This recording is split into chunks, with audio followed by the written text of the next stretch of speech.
Today, we're diving into one of the oldest, most fascinating stories that exists in cultures all over the world, the flood myth. Could they be based on real events? And why were these flood stories so important to ancient civilizations?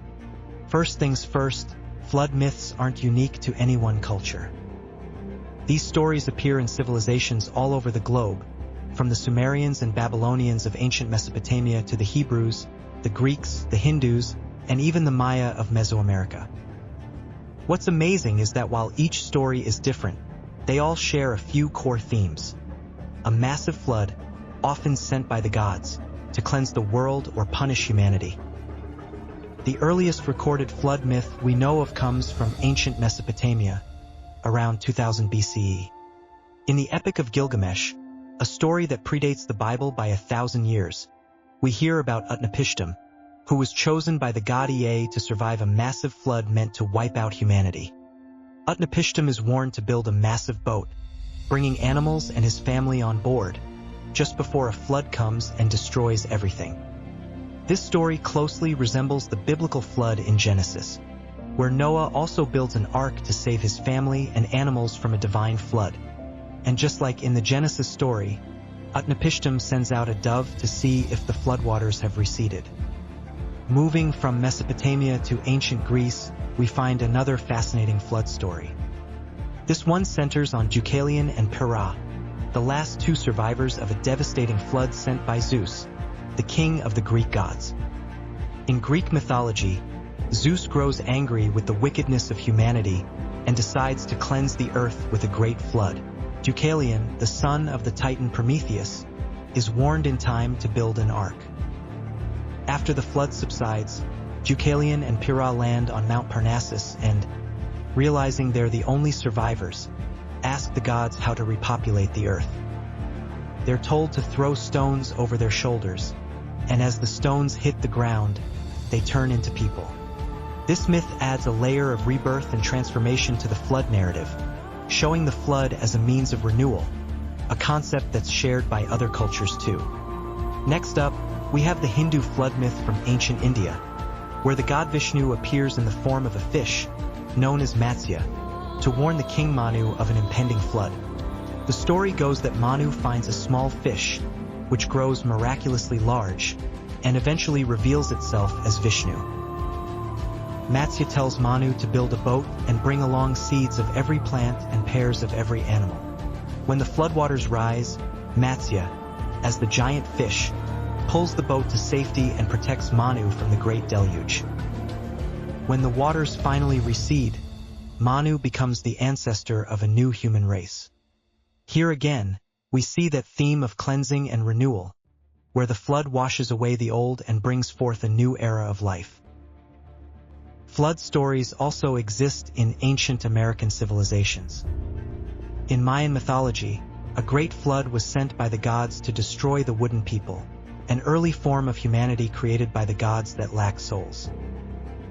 These wooden beings were flawed and displeased the gods, so they were wiped out by a flood, and a new, better human race was created.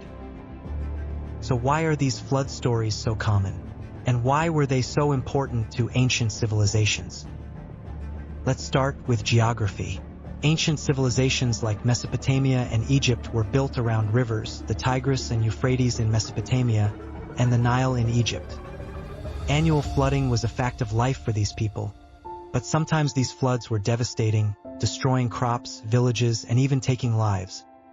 In these societies, water was both life-giving and destructive. Ancient people probably experienced floods often enough that it became part of their collective memory. They began to interpret these floods as divine acts. These stories became a way to explain why such devastating events happened and what lessons could be learned from them. Flood myths also had a moral angle. In many of these stories, floods are a punishment for human immorality. For example, in the Bible, the Genesis flood is sent because humanity had become corrupt. Similarly, in Hindu mythology, Vishnu appears as a fish to warn the sage Manu of an upcoming flood. These moral warnings shaped cultural behavior and served as a reminder of the god's power. But here's the big question. Were any of these myths based on actual events? Researchers think that at least some of them might be. Geologists and archaeologists have found evidence of massive ancient floods. One theory, for example, suggests that the Black Sea flood around 5600 BCE could be the origin of some of these stories. This event, which could have displaced early human settlements, may have left a lasting impression on the people of the region. Over time, these events would have been woven into oral traditions, eventually becoming the myths we know today. In this way, flood myths serve as an example of how ancient civilizations preserved their histories, even if they transformed those histories into stories involving gods and morality. Flood myths don't just teach us about past catastrophes. They also reflect something deep within the human psyche, the idea of renewal and rebirth. In most flood myths, after the destruction, there's always a new beginning. Humanity is often given a second chance. It's as if these stories are reminding us that even after the worst events, life continues. Flood myths have had a lasting impact on literature, religion, and even modern pop culture. From movies like Noah to references in novels, art, and even climate change discussions, the flood myth continues to inspire and resonate. So, next time you hear a flood story, remember that it's more than just a myth. It's a piece of history, a blend of real events, cultural values, and human resilience passed down through the ages. Whether we're looking at the Epic of Gilgamesh, the Bible, or Hindu mythology, these stories remind us of humanity's shared past and our ongoing journey of survival and renewal. If you enjoyed this video, hit that like button and subscribe for more deep dives into ancient myths, history, and culture. Thanks for stopping by Timely Tales. Let's dive into history one story at a time.